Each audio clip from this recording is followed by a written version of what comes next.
For who could ever learn to love a beast? Welcome back to Disney Royalty number 5, Beauty and the Beast. So this is one of the, I think, great films of the Disney Renaissance. If you were to sit someone down and say, okay, what are your favorite films of the Disney Renaissance here? Or most people don't know what the Disney Renaissance is, but bear with us. And you'll often hear, like, oh, my favorite one's probably Beauty and the Beast. It's The Lion King. It's Mulan. It's Aladdin, and people go back and forth here and there about which one, and you usually hear those four be mentioned. And Beauty and the Beast is the first one, the first great one, and this isn't to downplay The Little Mermaid, far from it, but The Little Mermaid is sort of the presentation. It's in a lot of ways your opening statement for a film.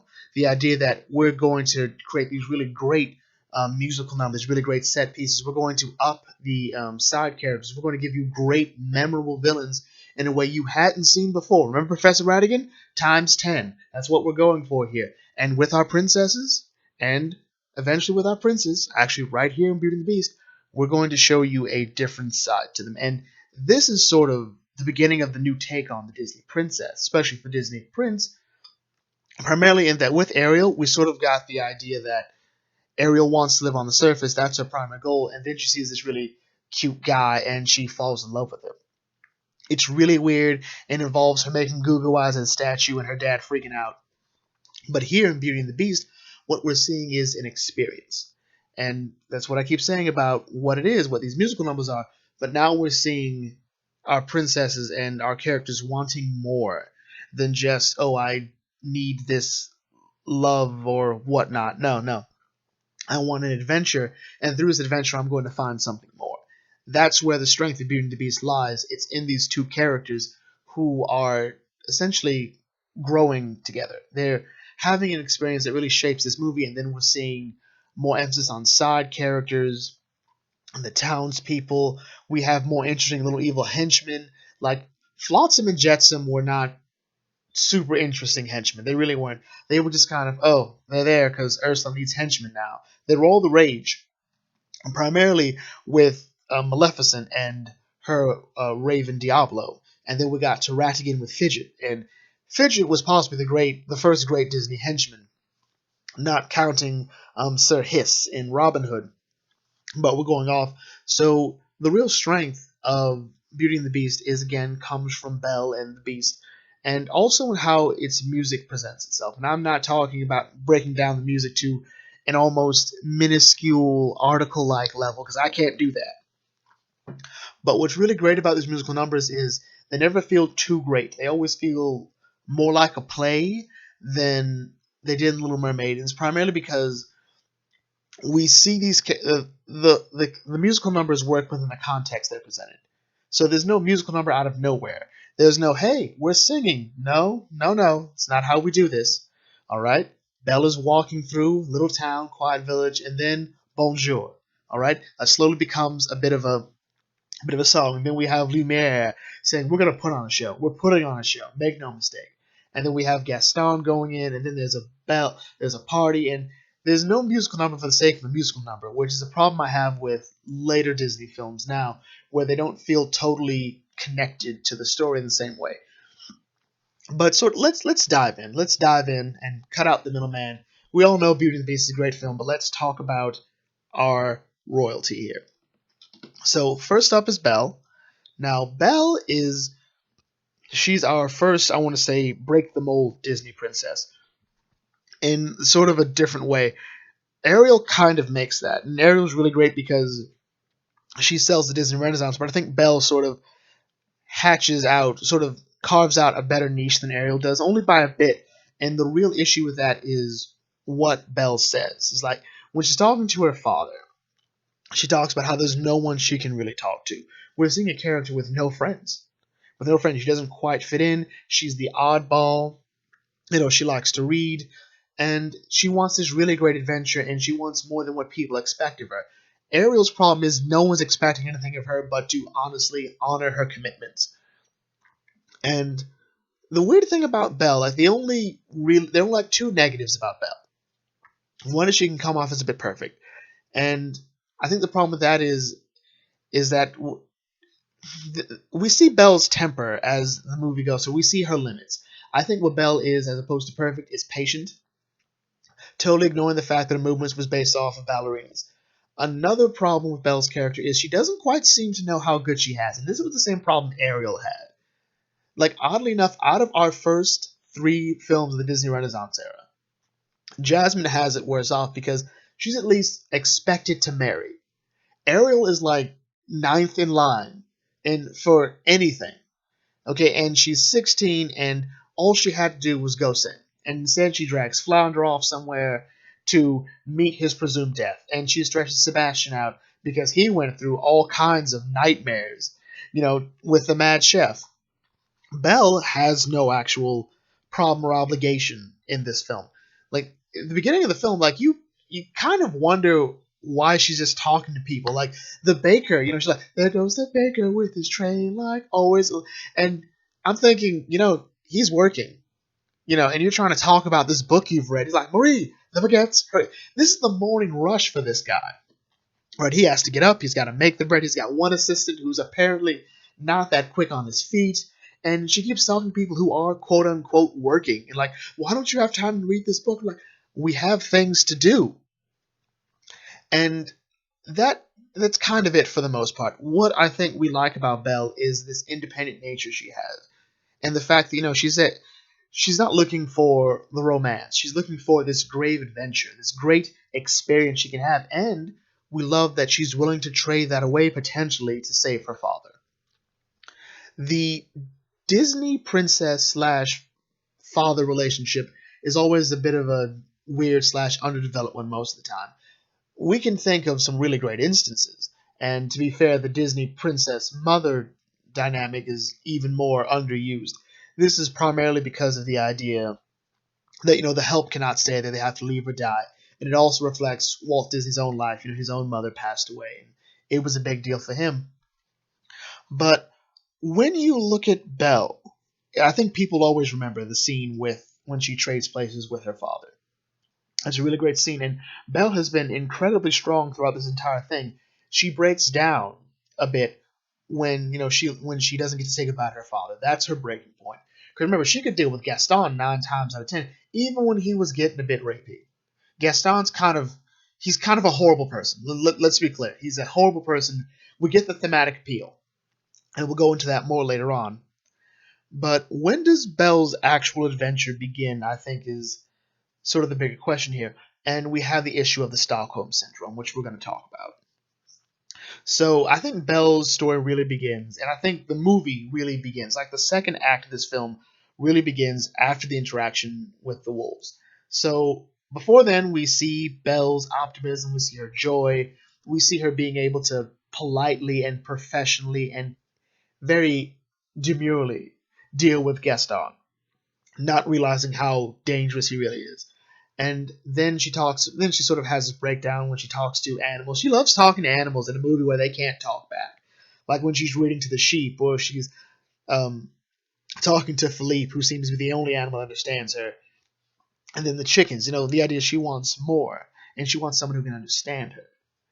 But then we see the part with the beast, and we sort of undervalue it. This is where the Stockholm Syndrome issue sort of falls apart. So for Stockholm Syndrome to work, as it's argued in this film, Belle has to misinterpret her captor's actions as affection.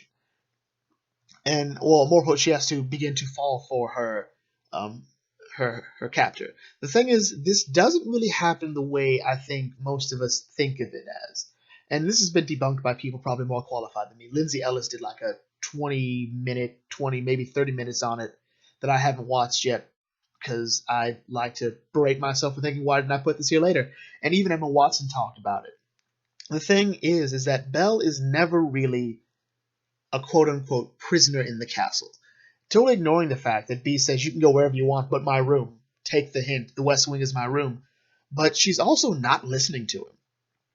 Like when he says, you come down for dinner, like he's banging on the door. She's like, no, I'm not coming down. I'm not coming. You can't make me. Like, I'll tear down the door. I'll go ahead and do it. I'm still not coming out.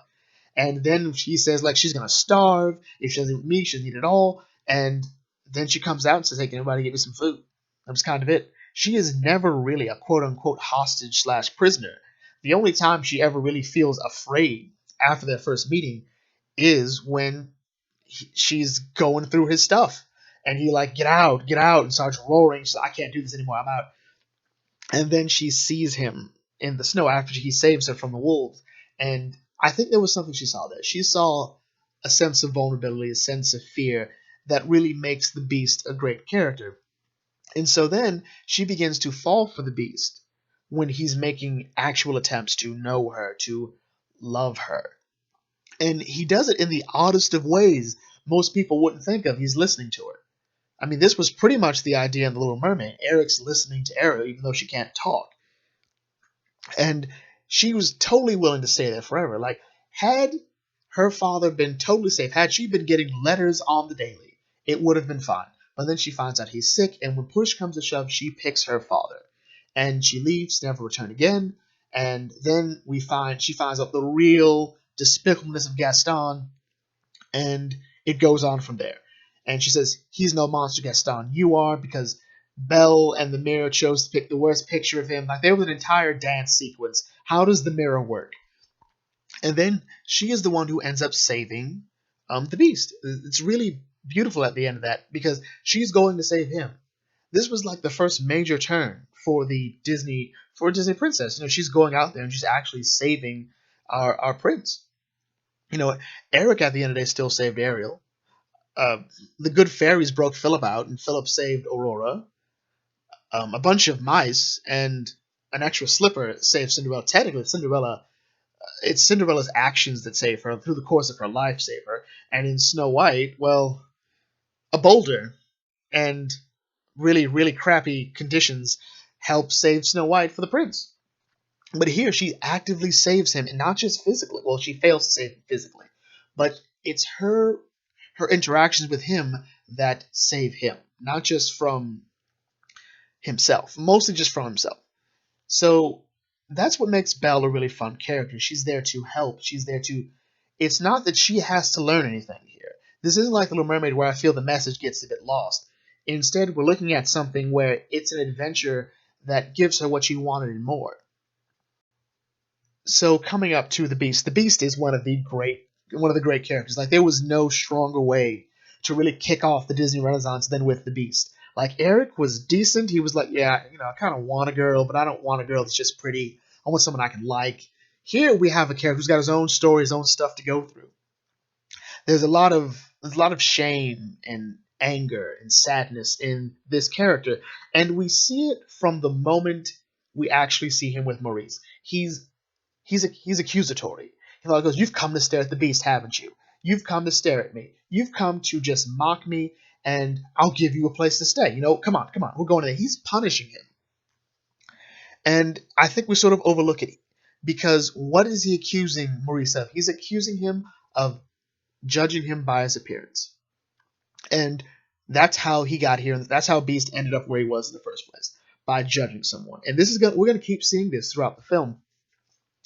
And so then when he meets Belle, I don't think there's any real conscious effort on his part to really wow Belle. Like, he knows exactly what this girl could be.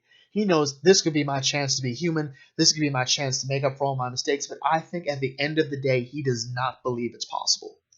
He doesn't. It's a foreign concept to him at this point that he could be saved, that he could find someone to love him. For who could ever learn to love a beast? He's a monster. He still hasn't grown past the idea. And he also doesn't love himself. He doesn't like himself. I think we see that in that picture. We keep seeing that he just shreds. He's done with himself. And there's a lot of fire. There's a lot of sound and fury from the beast. There's a lot of anger, but that anger is not directed at anything, because he can't direct it at the person he really wants to direct it at anymore, himself. And of course, we know his legendary outburst with Belle when she refuses to come down. Then we see again when he spies on her with the mirror, like, show me the girl, and like, she'll never see anything but a monster. He has given up by this point. But then what happens? Belle, in his room, for a girl that reads a lot of fantasy, she apparently did not know what a magical object was. She goes to touch it, and he snaps. Why? Let's be honest here. That's his one chance of being human. She is toying with his humanity. And then he goes, "Don't you realize what you could have done? I told you not to come down here." He is yelling at her, raging at her for being irresponsible and playing with the lives of other people, like he inadvertently ended up doing. Then he goes, he yells at some wolves. That might have been the only time it's ever gotten to really, really work out that aggression, because at the end he looks tired, he looks exhausted. It's not just the injuries. I think he finally had that good cry everyone needs at some point in their lives. And that was it. And something interesting, he's sort of licking himself a bit afterwards when Belle's trying to clean him up. And it's almost like he's a child pretending to be an animal. That's sort of the fun thing about it. Like, he's never really grown up. And we see this more when, he talks about, that hurt. Well, it wouldn't hurt so much, you wouldn't have fight as much. Well, you shouldn't have run away. You shouldn't have frightened me. You should have been in the West Wing. You should have controlled your temper. And she says thank you. And I think that really resonated with him because he goes, you're welcome. And this is where the Stockholm Syndrome, I think, actually happens. Who was the one really in charge of their relationship? It's Belle. It really is. And after that moment of saving someone, after the moment of being saved, he becomes entranced by her. He's actively trying, like, I have to do something for her. I've never felt this way about anyone. He has misinterpreted what may have just been the nicest of gestures for romance, and he presents her with a library. He says, it's yours. They play in the snow, throwing snowballs. He effectively gets to know her. And this is something no one's ever really tried at all in this movie. No one's ever tried to understand Belle, and no one has tried to understand the Beast. That's what the beauty of this is. Remember, everyone sort of just says Belle's a funny girl, she's an oddity. Gaston doesn't try to know her. Her father, I think, is aware that she's different, but he doesn't quite see that it's causing her any problems. Like, no. My daughter? Weird? No. He's being that dad, and it's awesome that he is. But Beast is taking an interest in her. He's like, okay, oh, you can read? I'd love to read. Apparently, he doesn't know how to read in this film, as was revealed in the uncut version of this film, or the extended version. And then they have the great party, the great ball, the great musical number, and then he presents her with the mirror after asking, I want you to stay. I want you to actually stay here. No prisoner, no hostage. I want you to stay with me. And he has to make that horrible decision. Like, you have to go. You're released from the vow. Just go and save him. Take the mirror. He's sort of resolved the idea that she's never going to come back. Push comes to shove, she will not come back. And he's okay with that to an extent because he loves her. And he gives that great epic roar, which has a bit of sadness to it, not an obvious one. And after that, he's totally done. He is resolved, like, I will never feel that way about anyone else, and she didn't love me, so I'm just gonna remain a beast forever. And he's sort of almost resolved to die at the end of this, because, we see him when Gaston arrives, and even the build-up when Mrs. Potts goes, the castle's under attack, like, let him come. He's like, it's over. I'm done. I'm never gonna feel any better than I did that night, and we're never gonna be anything more. So let it end. And even when Gaston is berating him, he doesn't get up. He only really finds the resolve when he finds out Belle is back. Maybe she's brought Maurice, and they're going to live in the castle. That's a great moment. He's like, I have to keep going. And then he sort of gets a bit angry again when Gaston lays claim to Belle. And it's sort of interesting, the idea that this jerk guy, who's really popular, really well liked, is laying claim to the guy, and the social outcast is fighting back for it. And then when he's all set to kill him, he's reminded not to. That there's this great realization, like, you know what? I'm not a monster. I'm not. He sort of went back into that, sort of like a merging of the human and the animal in that great moment. And he just says, get out. Just get out. And Gaston, who he cannot accept that he lost. So he's like, sneak attack, stab, and then it kills him. Never, just accept the loss, guys. All villains sometimes accept the loss and walk down and kill him on the way down. But no, then he's very content to die at this point because he's grown up. I don't think we really notice it. Like, we sort of go with the idea that he became human again when Belle said she loved him and the rose and the enchantment wore off.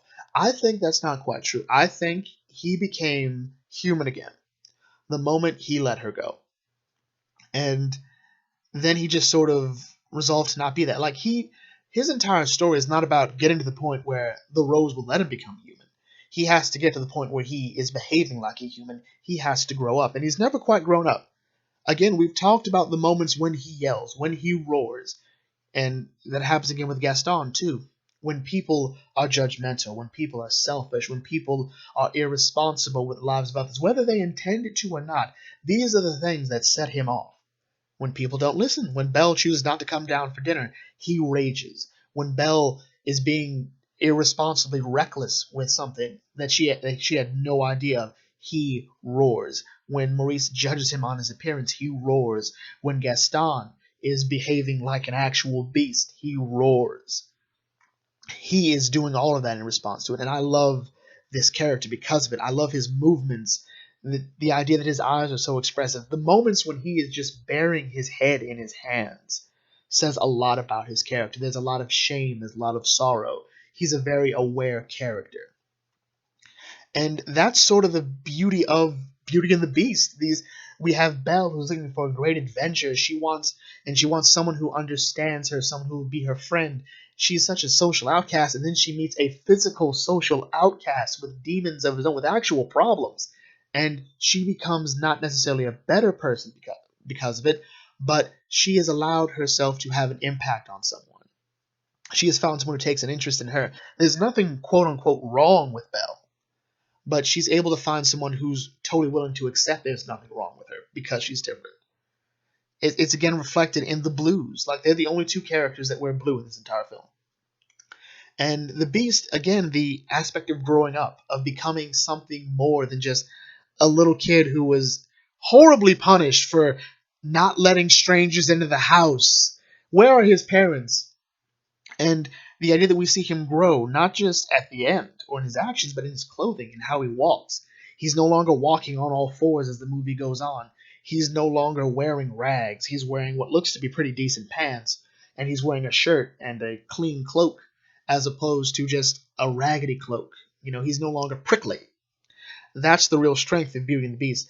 This great music, these great side characters are enhanced by this great story, these great characters. This is what the Disney Renaissance is, ladies and gentlemen, an experience of two people who will grow, or at least one character who will grow, while one character is finding a reason to, or at least finding someone who says, you have helped me, you are a great person because of it.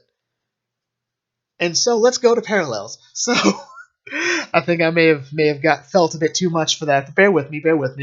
So I don't like the live action Beauty and the Beast. But I'm going to be fair. The only thing I don't really like about the live action Beauty and the Beast is two things.